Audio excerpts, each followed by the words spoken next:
ಕಾನೂನು ಸುವ್ಯವಸ್ಥೆ, ಶಾಂತಿ, ಸಾಂವಿಧಾನಿಕ ಆಶಯಗಳು. ಡಿಸಿ, ಸಿಇಒ, ಎಸ್ಪಿಗಳು ಅಹಂ ಬಿಟ್ಟು ಕೆಲಸ ಮಾಡಿ. ಐಎಎಸ್ನ ನೈಜ ಕಾಳಜಿಯನ್ನ ನೀವು ಅರ್ಥ ಮಾಡಿಕೊಳ್ಳಿ. ಅಧಿಕಾರಿಗಳಿಗೆ ಸಿಎಂ ಇತಿಹಾಸ ಪಾಠ, ಖಡಕ್ ಎಚ್ಚರಿಕೆ. ರಾಜ್ಯದಲ್ಲಿ ಈ ವರ್ಷ ಆಗಿರುವ ಬಾಲ್ಯ ವಿವಾಹಗಳೆಷ್ಟು? ದಾಖಲಾದ ಪೋಕ್ಸೋ ಕೇಸ್ಗಳೆಷ್ಟು?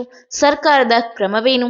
ಸಂವಿಧಾನದ ಆಶಯ ಮತ್ತು ಧ್ಯೇಯೋದ್ದೇಶಗಳಿಗೆ ಯಾರೂ ವಿರುದ್ಧವಾಗಿ ಕಾರ್ಯನಿರ್ವಹಿಸಬಾರದು. ಅಂತಹ ಶಕ್ತಿಗಳು ಬೆಳೆಯಲು ಯಾವುದೇ ಕಾರಣಕ್ಕೂ ಅವಕಾಶ ನೀಡಬಾರದು. ಇತ್ತೀಚಿನ ದಿನಗಳಲ್ಲಿ ಇಂತಹ ಶಕ್ತಿಗಳು ತಲೆ ಎತ್ತುತ್ತಿದ್ದು, ಅಂತಹ ಶಕ್ತಿಗಳನ್ನ ಮೊಳಕೆಯಲ್ಲೇ ಚಿವುಟಿ ಹಾಕಬೇಕು. ಅಂತಹ ವ್ಯಕ್ತಿಗಳು ಯಾರೇ ಆಗಿದ್ದರೂ ಅವರನ್ನು ಮಟ್ಟ ಹಾಕುವುದು, ಅಂತಹ ಶಕ್ತಿಗಳು ಬೆಳೆಯದಂತೆ ನೋಡಿಕೊಳ್ಳಬೇಕಾದುದು ಡಿಸಿ, ಸಿಇಒ ಹಾಗೂ ಎಸ್ಪಿಗಳ ಜವಾಬ್ದಾರಿ ತಾನೆ ಎಂದು ಮುಖ್ಯಮಂತ್ರಿಗಳು ಖಾರವಾಗಿ ಪ್ರಶ್ನಿಸಿದ್ದಾರೆ. ವಿಧಾನಸೌಧದಲ್ಲಿಂದು ರಾಜ್ಯದ ಎಲ್ಲ ಜಿಲ್ಲೆಗಳ ಜಿಲ್ಲಾಧಿಕಾರಿಗಳು ಹಾಗೂ ಜಿಲ್ಲಾ ಪಂಚಾಯತ್ ಮುಖ್ಯ ಕಾರ್ಯನಿರ್ವಹಣಾಧಿಕಾರಿಗಳ ಸಭೆಯನ್ನ ನಡೆಸಿ ರಾಜ್ಯದಲ್ಲಿನ ಪ್ರಗತಿ ಪರಿಶೀಲನೆಯ ಜೊತೆಗೆ ಅಗತ್ಯ ಸಲಹೆ ಸೂಚನೆಗಳನ್ನ ನೀಡಿದ್ದಾರೆ. ಸಂವಿಧಾನ ವಿರೋಧಿ, ಜನ ವಿರೋಧಿ ದುಷ್ಟಶಕ್ತಿಗಳು ಕೆಲವು ಕಡೆ ಬಾಲ ಬಿಚ್ಚುತ್ತಿದೆ. ಅವರು ಎಷ್ಟೇ ಪ್ರಭಾವಿ ಆಗಿರಲಿ, ಕಾನೂನು ಹಾಳು ಮಾಡಿದರೆ ಅಂಥವರ ವಿರುದ್ಧ ಕ್ರಮ ಕೈಗೊಳ್ಳಿ. ಇಲ್ಲದಿದ್ದರೆ ನಿಮ್ಮ ವಿರುದ್ಧ ನಾವು ಕ್ರಮ ಕೈಗೊಳ್ಳುತ್ತೇವೆ ಎಂದು ಜಿಲ್ಲಾಧಿಕಾರಿ ಮತ್ತು ಜಿಲ್ಲಾ ರಕ್ಷಣಾಧಿಕಾರಿಗಳಿಗೆ ಎಚ್ಚರಿಕೆ ನೀಡಿದ್ದಾರೆ. ಡಿಸಿ, ಸಿಇಒ ಹಾಗೂ ಎಸ್ಪಿಗಳು ಅಹಂ ಬಿಟ್ಟು ಕೆಲಸ ಮಾಡಿ. ಕಾನೂನು ಸುವ್ಯವಸ್ಥೆ ಹದಗೆಟ್ಟರೆ ರಾಜ್ಯದ ಅಭಿವೃದ್ಧಿ ಸಾಧ್ಯವಿಲ್ಲ. ಇವೆರಡಕ್ಕೂ ನೇರಾನೇರ ಸಂಬಂಧವಿದೆ. ಕಾನೂನು ಸುವ್ಯವಸ್ಥೆ ಹದಗೆಟ್ಟರೆ ಅಭಿವೃದ್ಧಿ ಕುಂಠಿತವಾದಂತೆ. ಇದಕ್ಕೆ ಜಿಲ್ಲಾಧಿಕಾರಿಗಳು, ಜಿಲ್ಲಾ ರಕ್ಷಣಾಧಿಕಾರಿಗಳು ನೇರ ಹೊಣೆ. ನಾವು ಜನರ ತೆರಿಗೆ ದುಡ್ಡಲ್ಲಿ ಆಡಳಿತ ನಡೆಸುತ್ತೇವೆ. ನಾವು ಮತ್ತು ನೀವು ಎಲ್ಲಾ ಸವಲತ್ತುಗಳನ್ನ ಅನುಭವಿಸುತ್ತಿರುವುದು ಜನರ ತೆರಿಗೆ ಹಣದಿಂದ ಎನ್ನುವುದನ್ನ ಮರೆಯಬಾರದು. ಕಾರು, ಮನೆ ಸೇರಿ ಎಲ್ಲಾ ಸವಲತ್ತುಗಳನ್ನ ನಾವು ಕೊಟ್ಟಿರುವುದು ತೆರಿಗೆ ಹಣದಲ್ಲಿ. ಆದ್ದರಿಂದ ಜನಪರ ಧೋರಣೆಯಲ್ಲಿ ಕೆಲಸ ಮಾಡಬೇಕು. ಇದೇ ಪ್ರಜಾಪ್ರಭುತ್ವದ ಮೂಲ ಆಶಯ ಎಂದು ಒತ್ತಿ ಹೇಳಿದ್ದಾರೆ.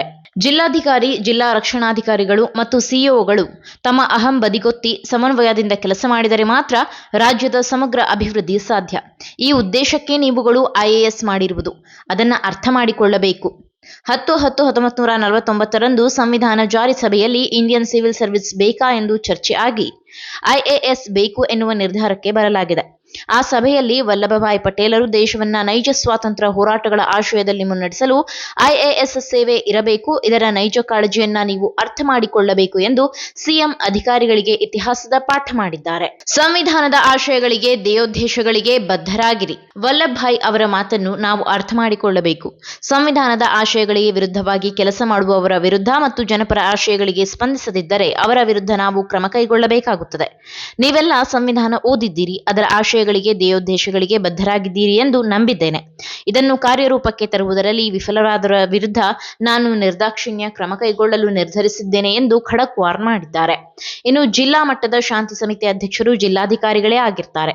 ಶಾಂತಿ ಕಾಪಾಡಲು ಮುಂಜಾಗ್ರತಾ ಕ್ರಮ ತೆಗೆದುಕೊಳ್ಳಬೇಕು. ಅದನ್ನ ಬಿಟ್ಟು ಶಾಂತಿ ಭಂಗ ಆದ ಮೇಲೆ ಪೋಸ್ಟ್ ಮಾರ್ಟಂ ಮಾಡುತ್ತಾ ಕೂರಬಾರದು. ಮೊದಲೇ ಮುಂಜಾಗ್ರತಾ ಕ್ರಮ ತೆಗೆದುಕೊಳ್ಳಲು ಏನು ಸಮಸ್ಯೆ ನಿಮಗೆ ಎಂದು ಪ್ರಶ್ನಿಸಿದ್ದಾರೆ. ಅಲ್ಲದೆ ಬಾಲ್ಯ ವಿವಾಹ ಆಗುವುದು ಜಿಲ್ಲಾಧಿಕಾರಿಗಳ ಗಮನಕ್ಕೆ ಏಕೆ ಬರುವುದಿಲ್ಲ? ನಿಮ್ಮ ಕೆಳಗಿನವರು ನಿಮಗೆ ವರದಿ ಮಾಡುವುದಿಲ್ಲವೇ? ಕೆಳಗಿನವರು ನಿಮಗೆ ಹೇಳದಿದ್ದರೆ ನಿಮಗೆ ದಕ್ಷತೆ ಇಲ್ಲ ಎಂದು ಅರ್ಥ. ನಿಮಗೆ ಅಧಿಕಾರಿಗಳ ಮೇಲೆ ನಿಯಂತ್ರಣ ಇಲ್ಲ, ನಿಮ್ಮ ಬಗ್ಗೆ ಅವರಿಗೆ ಭಯ ಇಲ್ಲ ಎಂದೇ ಅರ್ಥ ಎಂದು ತರಾಟೆಗೆ ತೆಗೆದುಕೊಂಡಿದ್ದಾರೆ. ರಾಜ್ಯದಲ್ಲಿ 700 ಬಾಲ್ಯ ವಿವಾಹ, ಅಧಿಕಾರಿಗಳ ಕಿವಿ ಹಿಂಡಿದ ಸಿದ್ದರಾಮಯ್ಯ. ಈ ವರ್ಷ 700 ಬಾಲ್ಯ ವಿವಾಹ ನಡೆದಿದೆ. ಬಾಲ್ಯದಲ್ಲೇ ತಾಯಂದಿರಾದ ಘಟನೆಗಳು ವರದಿಯಾಗಿದೆ. ಈ ಬಗ್ಗೆ ಹಲವು ಕಡೆ ಎಫ್ಐಆರ್ ಕೂಡ ದಾಖಲಾಗಿಲ್ಲ ಎನ್ನುವುದು ನನ್ನ ಗಮನಕ್ಕೆ ಬಂದಿದೆ. ಸ್ವಾತಂತ್ರ್ಯ ಬಂದು ಇಷ್ಟು ವರ್ಷಗಳಾದರೂ 700 ಬಾಲ್ಯ ವಿವಾಹ ನಡೆಯುತ್ತಿದೆ ಎಂದರೆ ಹೇಗೆ? ಬಾಲ್ಯ ವಿವಾಹ ತಡೆಗೆ ಕಾಯ್ದೆ, ಕಾನೂನುಗಳಿದೆ. ಆದರೂ ಇದನ್ನು ಪರಿಣಾಮಕಾರಿಯಾಗಿ ಕೆಲವು ಕಡೆ ಬಳಸಿಲ್ಲ. ಇದು ತಪ್ಪಲ್ಲವೇ ಎಂದು ಖಾರವಾಗಿಯೇ ಕಿವಿ ಹಿಂಡಿದ್ದಾರೆ. ರಾಜ್ಯದಲ್ಲಿ ಈ ವರ್ಷ 1395 ಪೋಕ್ಸೋ ಪ್ರಕರಣಗಳು ದಾಖಲಾಗಿದೆ. ಪೋಕ್ಸೋ ಪ್ರಕರಣದಲ್ಲಿ ಕಟ್ಟುನಿಟ್ಟಿನ ಕಾನೂನು ಕ್ರಮ ಜರುಗುವಂತೆ ನೋಡಿಕೊಳ್ಳಬೇಕು. ತಪ್ಪಿತಸ್ಥರ ವಿರುದ್ಧ ಕ್ರಿಮಿನಲ್ ಮೊಕದ್ದಮೆ ದಾಖಲಿಸಿ ಸರಿಯಾದ ಶಿಕ್ಷೆ ಆಗುವಂತೆ ನೋಡಿಕೊಳ್ಳಬೇಕು ಎಂದು ಸಿದ್ದರಾಮಯ್ಯ ಸೂಚಿಸಿದ್ದಾರೆ. ಅನರ್ಹ ಪಡಿತರ ಚೀಟಿಗಳು ಇನ್ನು ಹೇಗೆ ಉಳಿದುಕೊಂಡಿದೆ? ಸಿಎಂ ಪ್ರಶ್ನೆ. ಅನರ್ಹ ಪಡಿತರ ಚೀಟಿಗಳನ್ನು ರದ್ದುಗೊಳಿಸಲು ಈಗಾಗಲೇ ಕಟ್ಟುನಿಟ್ಟಿನ ಸೂಚನೆ ನೀಡಲಾಗಿತ್ತು. ಆದರೆ ಇದರಲ್ಲಿ ನಿರೀಕ್ಷಿತ ಪ್ರಗತಿ ಯಾಕೆ ಸಾಧ್ಯವಾಗಿಲ್ಲ? ರಾಜ್ಯದಲ್ಲಿ ಸುಮಾರು 74% ಬಿಪಿಎಲ್ ಕಾರ್ಡುಗಳಿದ್ದು ಅನರ್ಹರನ್ನ ಗುರುತಿಸಿ ತೆಗೆದುಹಾಕುವ ಮೂಲಕ ಅರ್ಹರಿಗೆ ಸವಲತ್ತು ಒದಗಿಸುವ ಕಾರ್ಯ ನಡೆಯಬೇಕಿದೆ ಎಂದು ಸೂಚನೆ ನೀಡಲಾಗಿತ್ತು. ಆದರೂ ಇದರಲ್ಲಿ ನಿರೀಕ್ಷಿತ ಪ್ರಮಾಣದಲ್ಲಿ ಪ್ರಗತಿ ಆಗಿಲ್ಲ ಏಕೆ ಎಂದು ಪ್ರಶ್ನಿಸಿದ್ದಾರೆ. ಇನ್ನು ರಾಜ್ಯದ ವಿವಿಧ ಜಿಲ್ಲೆಗಳಿಂದ ಸಭೆಗೆ ಆಗಮಿಸಿದ್ದ ಜಿಲ್ಲಾಧಿಕಾರಿಗಳಿಗೆ ಸಿದ್ದರಾಮಯ್ಯ ಉತ್ತಮ ಆಡಳಿತ ನೀಡುವಂತೆ ತಾಕೀತು ಮಾಡಿದ್ದಾರೆ. ಅಲ್ಲದೆ ಕರ್ತವ್ಯ ಲೋಪ ಕಂಡು ಬಂದರೆ ತಕ್ಷಣವೇ ಕಠಿಣ ಕ್ರಮ ಕೈಗೊಳ್ಳುವ ಸಂದೇಶವನ್ನ ಸಿದ್ದರಾಮಯ್ಯ ರವಾನಿಸಿದ್ದಾರೆ. ನಾನು 86 kg ಇದ್ದವಳು 71 kg ಬಂದಿದ್ದೀನಿ. ವಯಸ್ಸಾದ್ಮೇಲೆ ಸ್ಮಾರ್ಟ್ ಆಗಿ ಕಾಣ್ತೀರಾ ಅಂದ್ರೆ ಜಿನ್ನಿ. 126 kg ವೇಟ್ ಇದ್ದು ನಾವು ಈಗ 114 kg ಲೆಕ್ಕ ಬಂದಿದ್ದೀವಿ. ಯಾವುದೇ ಸೈಡ್ ಎಫೆಕ್ಟ್ ಆಗಿಲ್ಲ ನಮಗೆ. 84ರಿಂದ 50 kg ಬಂದೆ. ಆಮೇಲೆ ಸಣ್ಣಗೆ ಫಿಟ್ ಆಗಿದ್ದೀನಿ. ಅದಕ್ಕೆ ನಾನು ಯೂಸ್ ಮಾಡ್ತಾ ಇರೋದು ಜೀನಿ ಸ್ಲಿಮ್.